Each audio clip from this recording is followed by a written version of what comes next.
সত্য প্রকাশ হতেই বদলে গেল সব। মেয়ে বাণীকে বরণ করে নিল ঈশানী। হ্যাঁ বন্ধুরা, এমনটাই দেখতে পাবে ওমর দরদিয়া সিরিয়ালের আগামী পর্বে। ঈশানী তার মেয়ে বাণীকে বরণ করে বাড়িতে নিয়ে আসলো। এই মুহূর্তটা যেন বহু বছরের অপেক্ষার শেষ। বাড়ির উঠোনে আলপনা আঁকা, দরজায় ফুলের মালা আর হাতে প্রদীপ নিয়ে দাঁড়িয়ে আছেন ঈশানী। চোখে তার অশ্রু, কিন্তু সেই অশ্রু আজ আনন্দের।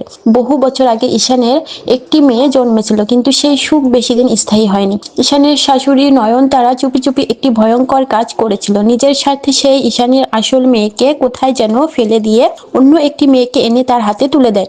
ঈশানী কিছুই বুঝতে পারেননি। তিনি ভেবেছিলেন এটাই হয়তোবা তার মেয়ে। সময় কেটে যায়। অন্যদিকে সেই হারিয়ে যাওয়া এক মেয়েটি বাণী অন্য এক পরিবারে বড় হতে থাকে।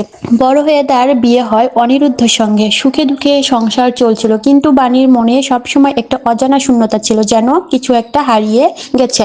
একদিন হঠাৎ করেই সত্যের মুখোমুখি হয় বাণী। পিনাকি আঙ্কেলের কাছ থেকে সে জানতে পারে তার জীবনের সবচেয়ে বড় সত্য। সে আসলে ঈশানীর মেয়ে। প্রথমে বিশ্বাস করতে পারেনি সে, কিন্তু ধীরে ধীরে তার সব প্রমাণ সামনে আসতে থাকে। অনিরুদ্ধ পাশে দাঁড়িয়ে তাকে সাহস দেয়। সত্য জানার পর বাণী আর দেরি করেনি। সে ছুটে যায় ঈশানীর কাছে, কাপা কণ্ঠে সব কথা বলে। ঈশানী প্রথমে স্তব্ধ হয়ে যায়, তারপর বাণীর চোখের দিকে তাকিয়ে যেন নিজের ছোটবেলার সেই মেয়েটিকে খুঁজে পান। মায়ের হৃদয় তো ভুল করে না।